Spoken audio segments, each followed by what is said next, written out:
selamat datang di video pembelajaran biologi sel. Kali ini kita akan membahas topik yang sangat penting dan mendasar dalam kehidupan makhluk hidup, yaitu siklus sel. Proses ini adalah kunci dari pertumbuhan, perkembangan, dan perbaikan jaringan di semua organisme hidup. Yuk kita mulai. Nah, sebelumnya teman-teman tahu nggak apa itu siklus sel? Nah, siklus sel adalah urutan peristiwa yang dilalui oleh sebuah sel untuk tumbuh, menduplikasi DNA, dan akhirnya membelah menjadi dua sel anakan. Proses ini terjadi secara terus-menerus pada tubuh kita, terutama pada jaringan yang aktif membelah seperti kulit, usus, dan sumsum tulang. Secara umum, siklus sel terdiri dari dua fase utama. Yang pertama yaitu interfase, yaitu fase persiapan. Yang kedua itu fase M atau fase mitotik yang saat pembelahan inti dan sitoplasma berlangsung. Nah, kita masuk yang pertama yaitu interfase.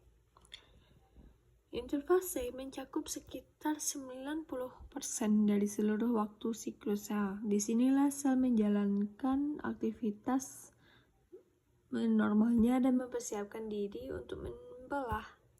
Interfase terbagi menjadi 3 tahapan. Yang pertama yaitu G1.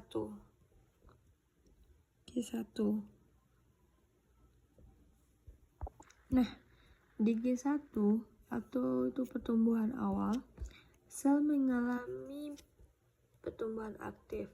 Sintesis protein dan organel berlangsung intensif. Sel juga melakukan pemeriksaan kondisi lingkungan, apakah siap untuk lanjut ke tahap berikutnya. Kedua yaitu S atau sintesis, yaitu replikasi DNA. Di tahap ini, DNA yang ada di inti sel digandakan. Setiap kromosom sekarang terdiri dari 2 kromatid yang identik terhubung pada sentromer. Nah, selanjutnya yaitu ada G2 atau persiapan akhir. Nah, di G2 itu sel melakukan pengecekan akhir. Protein penting untuk mitosis diproduksi seperti mikrotubulus. Jika ada kerusakan DNA, sel bisa memperbaikinya dan menghentikan siklus. Nah, pada akhir interfase, sel siap masuk ke fase berikutnya yaitu pembelahan. Selanjutnya kita masuk ke fase pembelahan. Fase pembelahan yaitu ada mitosis.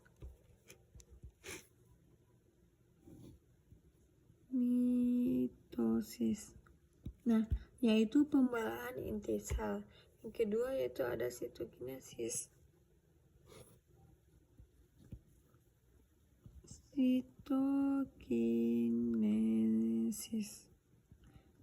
Yaitu pembelahan sitoplasma. Mitosis itu terdiri ke dalam 4 tahap utama. Yang pertama yaitu profase. Yang pertama yaitu ada tahap dari mitosis itu profase. Nah, di profase ini kromatin memadat menjadi kromosom. Sentriol bergerak ke arah kutub sel yang berlawanan. Benang-benang gelendong mulai terbentuk dan membran inti mulai terurai, seperti gambar ini.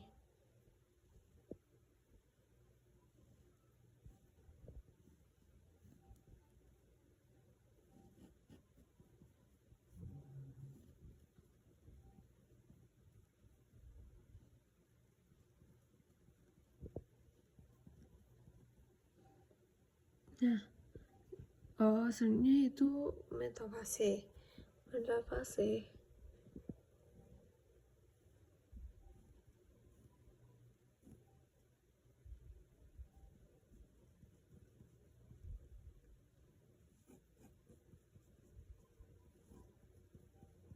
Nah, pada tahap metafase ini, kromosom berjajar. berjajar di bidang ekuator sel. Nah, benang-benang gelondongnya terhubung ke sentromere tiap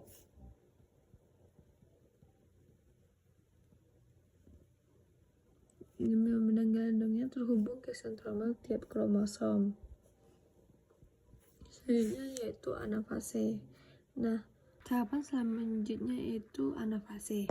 Nah, anafase kromatit ditarik ke arah kutub yang berlawanan dan memastikan setiap sel anak menerima set kromosom yang identik. Seperti ini.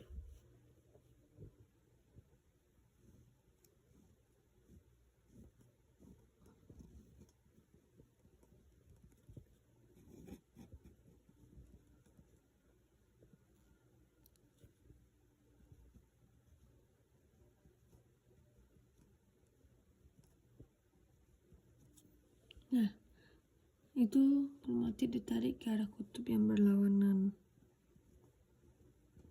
dan memastikan setiap sel anak menerima set kromosom yang ditarik. Selanjutnya yaitu telofase. Nah, pada telofase itu kromosom mulai melonggar kembali menjadi kromatin. Membran inti baru terbuka di tiap kutub. Terbentuk 2 inti sel dalam satu. Yang tahapan terakhir pada mitosis yaitu telofase. Pada telofase, kromosom mulai terbentuk atau melonggar kembali menjadi kromatin. Membran inti baru terbentuk di tiap tubuh. Terbentuk 2 inti dalam satu sel.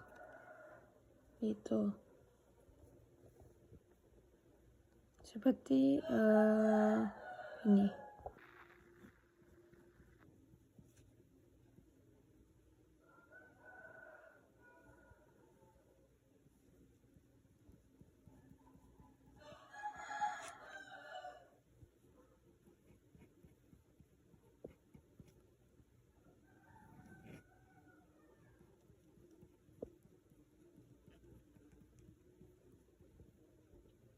Selanjutnya yaitu sitokinesis. Sitokinesis yaitu akhir dari siklus sel. Setelah inti terbagi, proses sitokinesis dimulai. Di sel hewan, sitoplasma terbelah melalui alat pembelahan yang disebut cleavage furrow. Dan di sel tumbuhan, terbentuk lempeng sel di tengah yang nantinya menjadi dinding sel baru. Hasil akhir dari siklus ini adalah 2 sel anak yang identik secara genetik. Selanjutnya kita masuk ke tahap meiosis. Sebelumnya, kita harus mengetahui itu perbedaan antara mitosis dan meiosis dalam siklus sel. Nah, mitosis itu terjadi di sel tubuh atau somatik. Bagian awal dari siklus sel yang terdiri dari interfase yaitu fase M, mitosis dan sitokinesis, yaitu yang bertujuan menghasilkan 2 sel identik secara genetik. Sedangkan meiosis itu pembelahan reduksi, terjadi di sel kelamin atau gamet, sel telur dan sperma. Bukan bagian dari siklus sel umum, tapi merupakan jenis pembelahan sel khusus. Tujuannya menghasilkan 4 sel anak yang masing-masing mempunyai setengah jumlah kromosom atau N yang disebut dengan haploid. Nah, kita masuk itu ke tahap meiosis. Meiosis seperti yang telah dijelaskan tadi, itu jenis pembelahan sel yang terjadi hanya pada sel kelamin atau gamet, yaitu sel telur pada perempuan dan sperma pada laki-laki, yang bertujuan menghasilkan 4 sel anak yang bersifat haploid, yaitu hanya memiliki setengah kromosom dari sel induknya. Kalau sel tubuh kita mempunyai 46 kromosom atau diploid atau 2N, maka hasil meiosis adalah sel yang hanya mempunyai 23 kromosom atau haploid. Kenapa harus setengah? Supaya saat pembuahan, kromosom dari ayah dan ibu bergabung menjadi 46 lagi. Kita masuk ke dalam tahap meiosis. Yang pertama yaitu meiosis 1.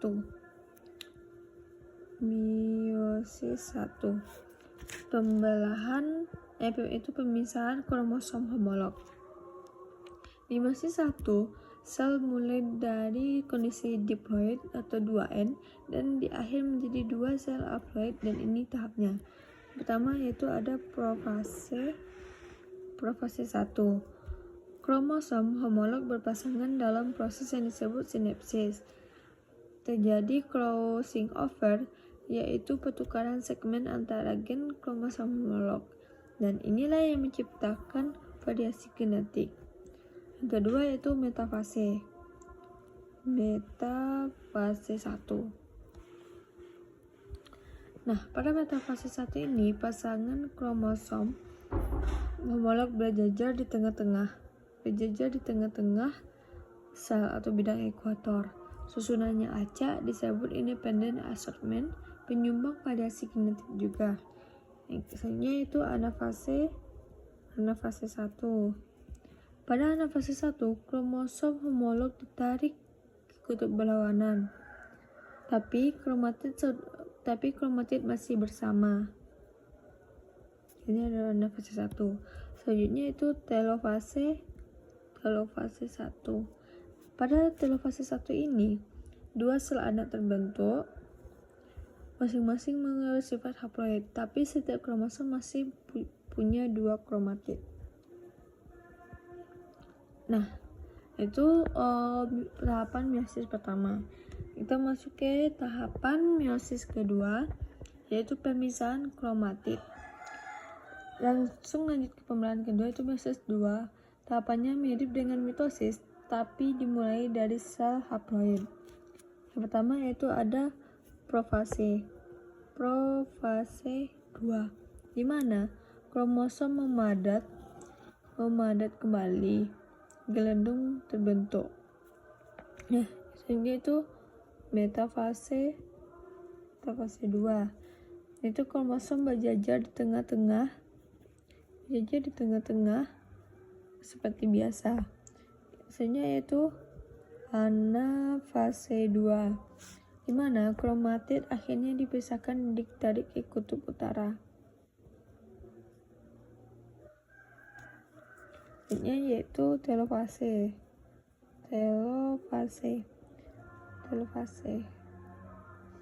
Itu terbentuk 4 sel anak haploid, masing-masing unik secara genetik. Setelah dijelaskan tahapan dari meiosis, bisa disimpulkan yaitu meiosis bukan hanya membuat gamet, tetapi juga berperan besar dalam keberagaman genetik manusia. Bayangkan, karena adanya crossing over dan pengencekan kromosom, kombinasi gen dari ayah dan ibu bisa menghasilkan anak yang sangat berbeda, meski dari pasangan yang sama. Jadi dapat kita simpulkan, meiosis adalah pembelahan sel khusus untuk membentuk gamet, menghasilkan 4 sel anak haploid yang berbeda secara genetik.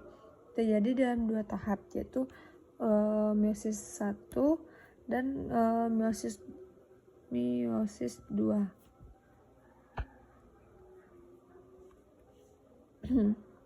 Apa perbedaannya dengan mitosis? Yaitu mitosis bertujuan pertumbuhan dan perbaikan, sedangkan meiosis pembentukan gamet. Jumlah hasil yang itu pada mitosis itu 2 sel, sedangkan pada mitosis 4 sel anak berbeda. Dan kromosom tetap 2N pada mitosis, dan sedangkan meiosis itu menjadi N atau setengah. Dan crossing over tidak terjadi pada mitosis, sedangkan meiosis terjadi crossing over pada profase 1.